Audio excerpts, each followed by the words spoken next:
Welcome back. In this lesson, we're going to look at Earth's external processes. So this is anything that would occur on the outside of the Earth's surface. We've already looked at one, which is weathering, where rocks are broken down, large rocks or small rocks are broken down by physical and chemical processes. We're also going to look today at mass wasting, which is after a rock is weathered, it's going to fall to the bottom of the hill. And that's a pretty easy thing to imagine, but in terms of how important it is, the Earth's surface is completely shaped when rocks will be weathered and then fall down by mass wasting and then carried away by erosion. We've already looked at weathering, and now we're going to look at the second of these, which is mass wasting. Of course, the difference between internal and external is inside and outside. So we're talking about inside the ground level. So anything happening internally, such as the formation of igneous rocks that we've already looked at, externally has to do with, say, water, the movement of water, the water moving in the atmosphere, the air in the atmosphere, that's all external processes. And the sun is primarily the cause of the energy from the external processes. The energy inside, there's different theories about this.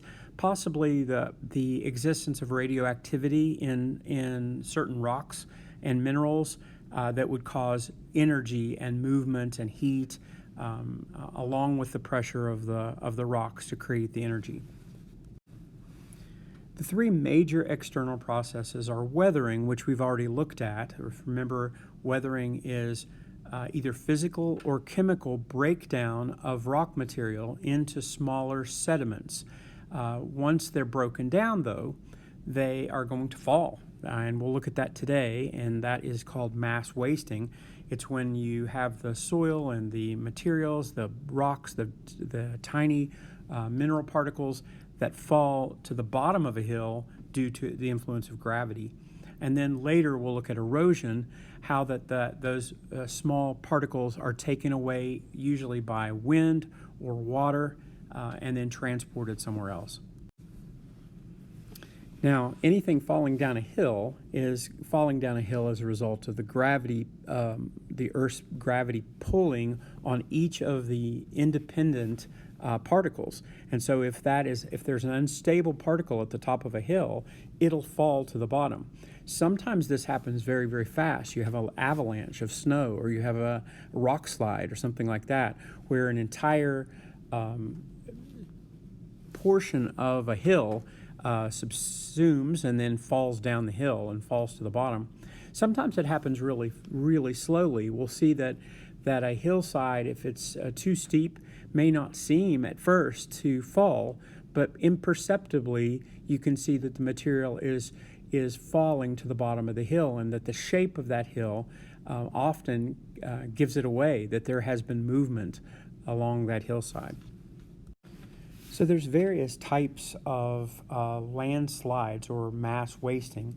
Some are very slow, some are very fast. Some are, depends on what is on the surface.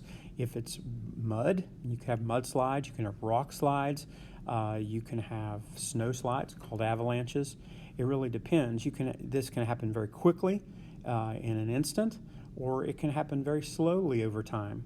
But essentially, it's all because of the weathering that's already happened. So rocks have been broken down, and then as they are broken down, they do not have the forces of attraction that they once had, and gravity is pulling. It's always adding force, and so as a result, you're going to have a movement. The weathering really doesn't make these different landforms.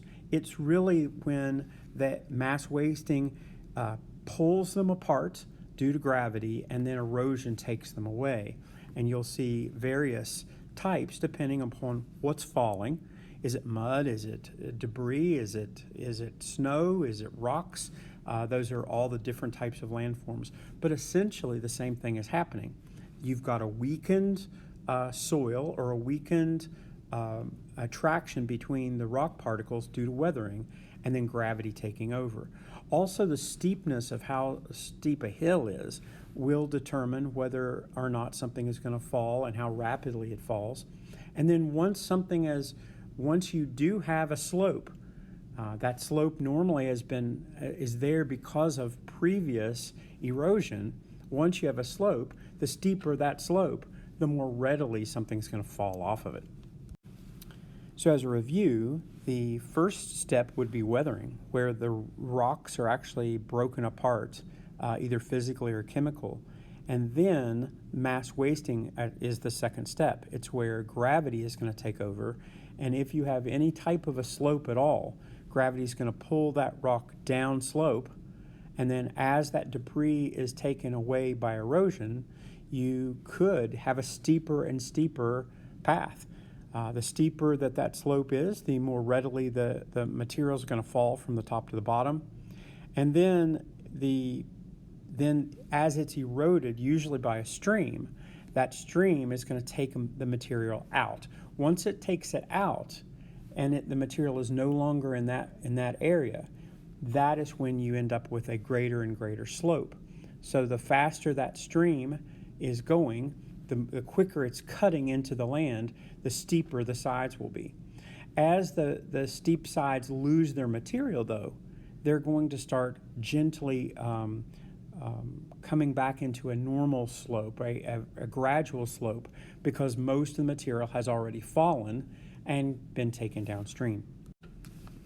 So this is the Grand Canyon, of course, and you can see that the Grand Canyon has various layers of rock that show that was at one time flat surface, that the top of the canyon was actually a flat plain, and that all the material that's now out of that canyon at one time was there, and it was the river or the stream that's rushing down that's actually cutting and taking all that material away.